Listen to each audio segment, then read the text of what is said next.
press conference. This is more of an update on what we're going to be doing, what we've done up till this point, what we're doing today, and what we'll be doing over the next couple of days. I'll discuss the individual assistance process, the public assistance process, and then the things that I need your help in getting a message out to our communities. My name is Nim Kidd. I'm the Chief of the Texas Division of Emergency Management, and we're here to talk today about the continued response to this severe weather event and the latest weather projections. We are currently, as you can see behind me, at an elevated increase. Our State Operations Center is open 24 hours a day, 7 days a week. And when we start focusing on major events and taking care of local Texans.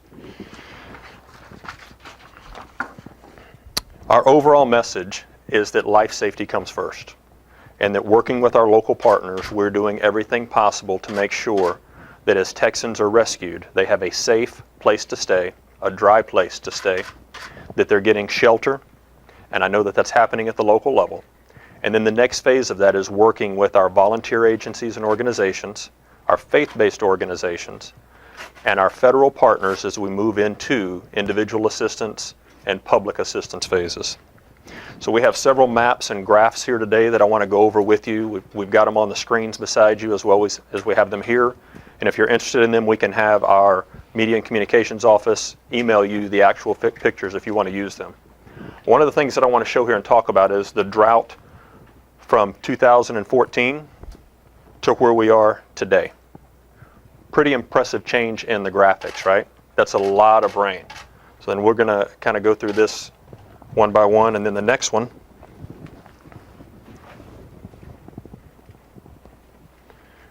is we want to talk about, this is the monthly total of rain from May to today.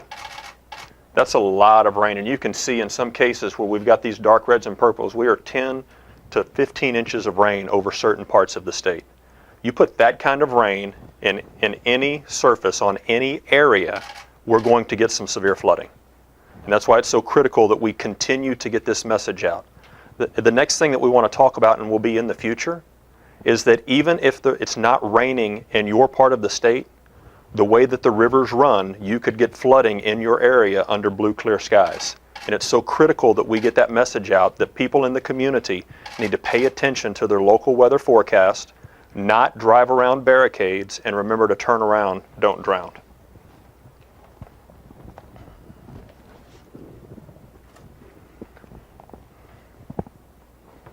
This next one here talks about the current threat impact for today, for Friday, and for Saturday. And as you can see, there are very few pieces or properties in this state that are not impacted over the next 3 days. And for the meteorologist in the room, you know that it gets harder to predict the further out we go of where the weather will be and what it will be doing. This is the best data that we have working with our National Weather Service partners, the U.S. Army Corps of Engineers, and the Gulf Coast River Forecast Center. It takes all three of those folks to help us make smart decisions about where we place our resources in the areas of the state that we need to evacuate. You've heard Governor Abbott say that we want to evacuate and shelter instead of rescue. This is the science that helps us make those decisions and share with our local community partners of where the rain that we're getting is going to go and impacts downstream.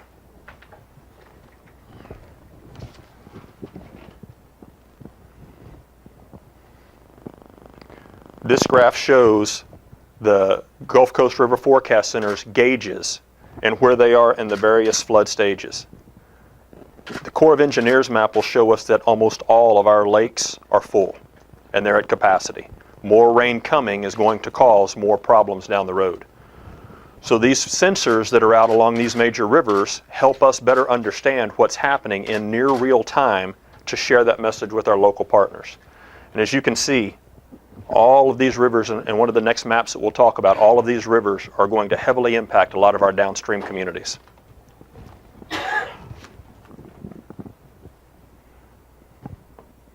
This is probably one of the most important slides that I need your help in making sure that we get out. Because what it does is it talks about the river crest times for the major rivers that we're dealing with.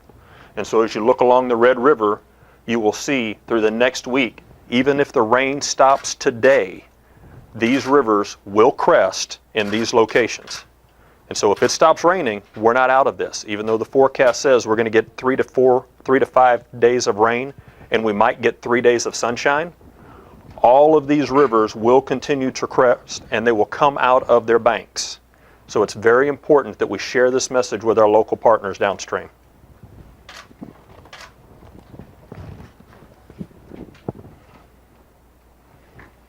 The way that we use that data is to help pre-position state resources, state assets ahead of the storm. This map is produced every morning. It's out in our situation report that you can find on our website. And these dots will generally move around the state based on the threat. So you can see Texas Military Forces, Texas Parks and Wildlife, the Department of Public Safety. For a while we even had Louisiana Air National Guard helicopters in our state. They've gone home now. But to look at where those things are located is exactly where you will see the river flooding that is heading.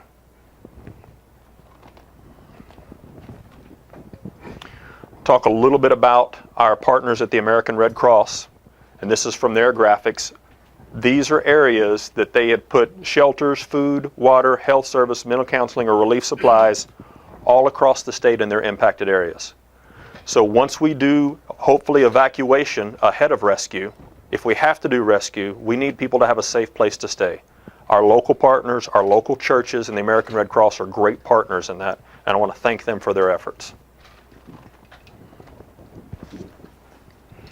Now, I want to talk a little about this slide, and we will put it back up in a few minutes. But this is, I think, a question that a lot of people are asking is, where's FEMA? When do we get to the declaration point? I can tell you in the room behind me, FEMA has had representatives sitting in that room since the day that we increased our activation on May the 8th. They have been 100% with us, 100% our partners through this entire process.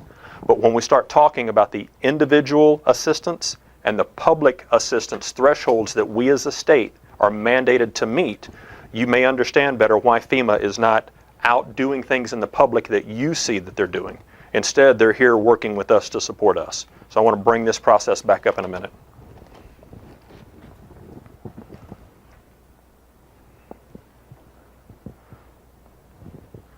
It's kind of a busy map, but what it depicts, and it helps us keep on track, is which counties have declared a disaster, which counties have submitted DSOs, that's an important word for you to remember, disaster summary outlines, which counties have completed PDAs, preliminary damage assessment, another very important word for you to know, and then where they are with their request and what all we have received. Now, we try to keep this as current as possible, so you can see this was 1,200 hours. I believe that we may have had a few more come in since the time that this was printed, and I think we will see even more come in over the next hours and the next days as the rain continues to increase and the rivers continue to rise and more communities are impacted. So this is a very fluid situation and will continue to be so. So it's very hard for us to get wrapped around some numbers at some times. And then the last graphic I want to share with you before we go back is the FEMA public assistance categories. And this is where I really need your help in getting part of the message out about what do individuals get, what do governments get, the difference between IA and PA, and the different categories. Category A and B are considered emergent. That's things that we need to do right now. Debris and emergency protective services. That's the cost of government response, that's the cost of sheltering, that's the cost of moving people out of harm's way. The next category, C through G, are considered public work. They're long-term projects. They're repairing road systems. They're repairing and replacing water control facilities, public buildings and equipment, public facilities, and parks and recreation. This is public assistance. This is money that goes back to the government. This is not individual assistance. So I want to talk a little bit about individual assistance. Texas, according to 44 CFR, the federal regulation, needs over 800 homes that are considered major or destroyed by FEMA standards.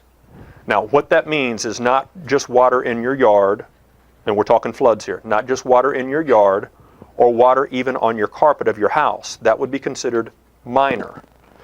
Generally, we look at 18 inches, or if you can see on the wall, about the mark of our plugs, where the electrical plugs are. If the water is below that plug, FEMA sees that as a minor damage to that home. If it's above that plug, it can get to major, and if it's at about the 4 feet mark or higher, then it's considered destroyed. Those are federal guidelines. We put that out for all of our locals to use, and the local partners are the first ones that go out and count the number of homes and mark where the water lines were in those homes to tell us if they are affected, minor, major, or destroyed. We collect all of those numbers. The next most important thing that we have to figure out is who is insured and who is not insured, because FEMA will not allow a duplication of benefits. So if you have homeowners insurance but not flood insurance, chances are you're going to count towards the uninsured category. FEMA is the keeper of all of the flood mitigation maps and the flood insurance policies. So they are sharing with us, and I think you've heard that there's about 3,000 or 3,500 flood claims to those policies in Texas. And FEMA will be the one to give you the better answers on that. But as those homes that we see impacted, if they have insurance, they come off of our list to go towards our declaration status. As a state, Texas needs $35.4 million to get to our PA threshold. That's in these categories, and it's also uninsured loss.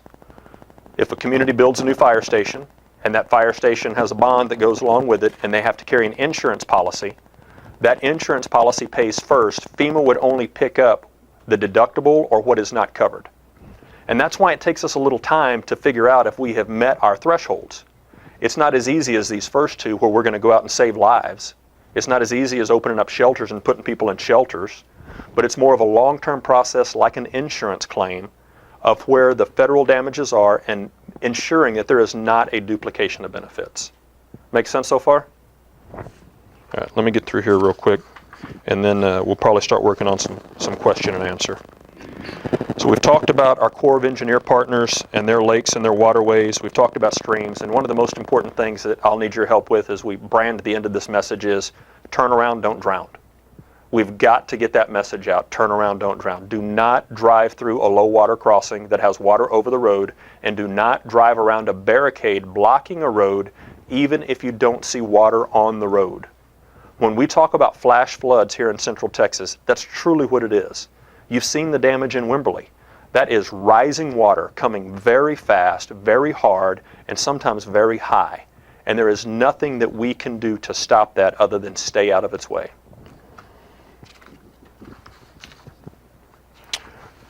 Texas Animal Health Commission and several of our other partners are also working livestock issues. So when we have, you'll see pets in shelters that the Red Cross and our other partners are working with to take care of pets, very important, as well as our agriculture issues. The Texas Animal Health Commission has some cowboys and other things that they're using to go out and rescue cows that may be in flooded areas and impacted.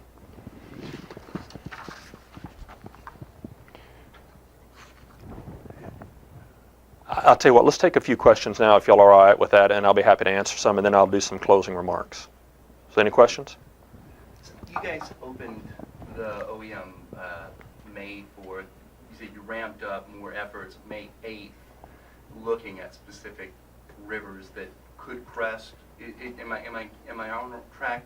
You've been looking at some of these areas prior to the flooding. What I guess what some people are asking is, why didn't folks get more of a warning? Hey, you know, you guys need to get out of here. There's potential in the next couple of weeks that there could be severe flooding. Yeah. So I think I understand the question, and we're going almost a month now, right? Right. So we're at the end of May now. If you remember, it started out with severe weather. We started out with tornadoes. There were a lot of tornado warnings by the National Weather Service that were put out. There were a lot of tornado watches that were put out ahead of those warnings. And the thing that I need your help with is to make sure that we are pushing the message. NOAA weather radios save lives. You've got to have a NOAA weather radio in your home. You need to have one in your office. That you turn it to silent so you don't have to listen to it whenever it's not going to impact you. You put in your county code, and when the Weather Service puts out a warning or a watch, the watch comes before the warning, then you take action to that and start paying attention. So we started out with severe weather, tornadoes, and hail. With all of the rain we got, we moved into flooding. And you can see by the maps that as our lakes and reservoirs started to fill up, that's what caused some of the downstream flooding. But when you put 6 or 8 or 11 inches of rain in a short period of time in any community, there is going to be a flooding problem. So it sounds like you're saying personal responsibility with a little bit of planning. I absolutely agree with that. I mean, we all have to take care of ourselves and take care of our families first. There'll never be enough government resources to provide everything that every individual needs. And the help that I need from you is to make sure that we're pushing the message. There are a lot of communities and a lot of businesses that will donate NOAA weather radios to the people that can't afford them. It's not an expensive tool. It's 25, 30 bucks. Some of them are even cheaper than that. But for the amount of money they will save you in your life, I guarantee you it's a purchase well spent. When was that room behind you? You said the room behind you is 24/7 operational. When was it elevated to that level of emergency? Sure. There's another room behind the glass on this other side over here that's always staffed with 3 to 5 staff members. The room behind us starts to fill up during any event. This particular event, it was May the 8th at 7 o'clock in the morning when we truly increased and brought in our State Emergency Management Council partners. What types of things are they doing in there? So a lot of it is supporting local government. Remember, in Texas and across the nation, all disasters are local. Mayors and county judges are kings and queens. They are the emergency management directors of their domains once they declare the disaster. And so our job is to continue to support them in their resource request, working with their planners to anticipate their needs, and making sure, like some of the resources you saw on a previous map, are in the right place at the right time to support them. So that could be logistics requests, could be boats, could be aircraft, could be help with shelters, and then our other volunteer agencies that are out there.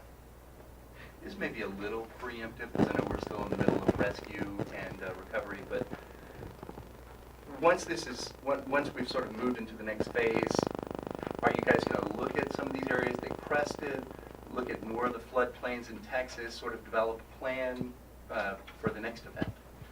Yeah, I think we constantly do that. If you go back and look at a local government level, at the amount of money local governments have spent on capital improvement projects over the last 5 to 10 years, I can't even count that high. I mean, we are constantly at the local level doing flood mitigation, flood improvement, street and drainage projects to care for and be ready for the next event.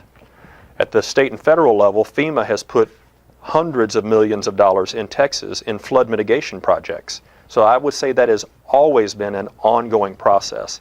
And in some cases, you're going to see areas of the state, when this is all said and done, that received as much rain as they did, whether it was in Tropical Storm Allison in 2001 or in the floods of 2007, that didn't have as much damage because of the mitigation projects that were put in place. Now, that doesn't mean you put 11 inches of rain in any community, it's going to flood. But I think that's a constant project that both the local, state, and federal partners are always looking at. Can you go over the response again? You said we don't see FEMA, but they're here. Explain why we don't see them out in the field right now again. Sure, it's a great question. And the reason is because there are federally mandated thresholds for individual assistance and public assistance that we are mandated to meet before we ask for help. Where are we on that? Good question. And so as we keep working through that process, the individual cities and counties submit to us disaster summary outlines, which is information gathered at the worst possible time. Rain can still be coming down, floodwaters can still be coming up, and they capture these categories on that disaster summary outline and the number of homes. The DSO gives us a dollar amount that is a rough guess. The next step is the PDA process, the preliminary damage assessment. So we've done about 7 of those already. Cook, Van Zant, Navarro. We've had to reschedule Grayson and Denton counties because we had them scheduled and the rains came in and it started flooding again. And then we've got 4 or 5 other counties that they're scheduled for. Those PDA numbers are the magic numbers that tell us where we are in our threshold.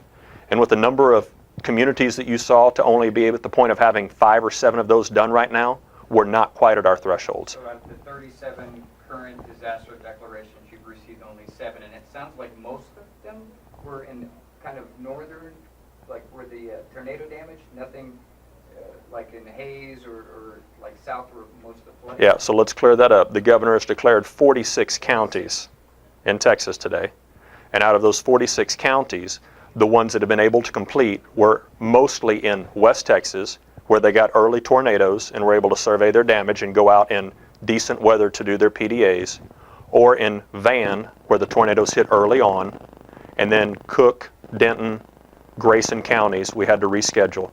The problem is it's time consuming in order to get this PDA right to get the true numbers. So it's incumbent for those counties to get it done so FEMA can get out there? That's correct, but it's a partnership. The locals are there, our folks are there, and FEMA is there to write these PDAs. So that when that happens, a lot of the communities, they're still getting rain. They're not out of this fight part of it yet, the life safety part of it. To say now that we want to go and do insurance claims or try to figure out where money would be available is a little tough for them. But can't FEMA also still provide supplies and personnel if they are providing that information to the state of FEMA? Do they not do more than just insurance claims related sort of stuff? So the supplies and personnel that FEMA provides also comes from local and state governments. And at this time, the local and state governments have met those needs. So they don't need any more help. Well, I'm not saying they don't need any more help because we're not out of this fight yet. We've still got a long period to go. But when you look at communities that have all of the shelters opened up from the Red Cross, all of the cots that have been put out, the meals that have been served, I don't think we have any communities or citizens that are out there that their basic needs are not being met. And then they need to work with their insurance companies. We need to go back and look at the IA damage to thresholds to see what they are.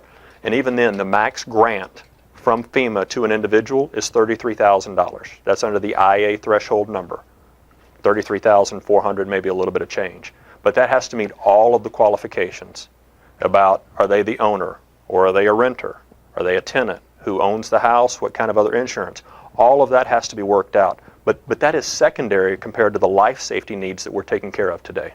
You said that is it 35 or $34 million, that's the threshold? For public assistance. So we got to keep these, this is why it's so important. I'll take all the time that we need to clear this up. Individual assistance goes from FEMA to families, 800 homes, major or destroyed, and they must be un or underinsured. That's IA. That benefit from the feds to the locals could be as high as $33,400 and some change.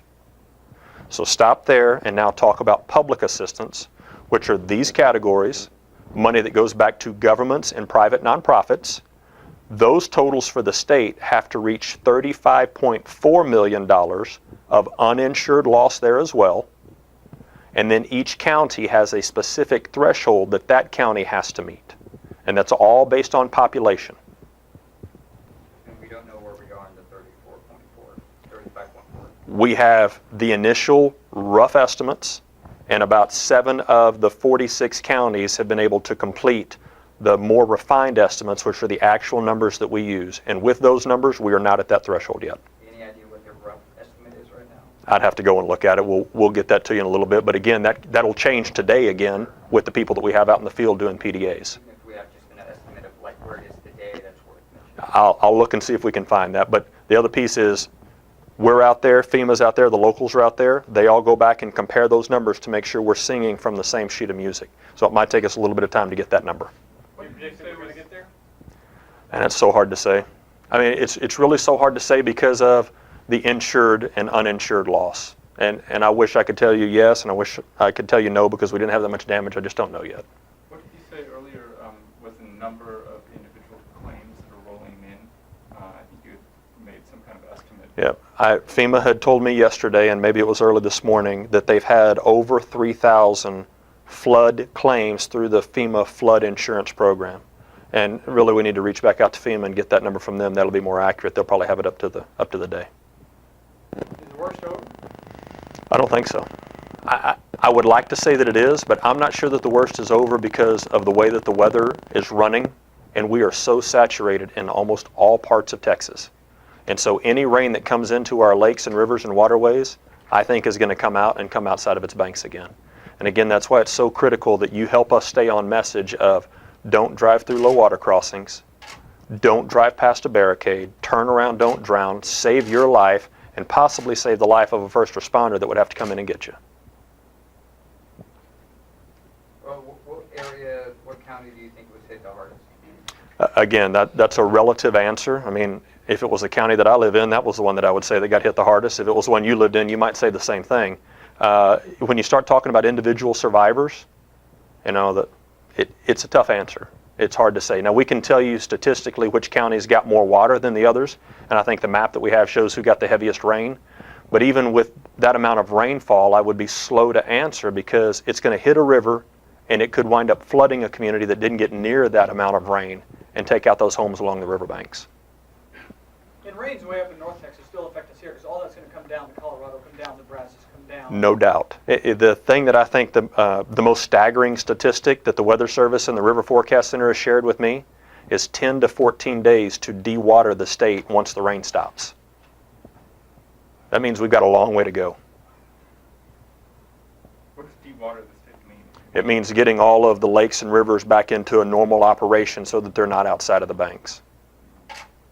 The water that hits up on the north part of the state and is running down through the various water districts and water areas, by the time it gets out of the state, whether through absorption or running out into the Gulf, 10 days to 2 weeks. That's if it stopped raining today. Yes, sir.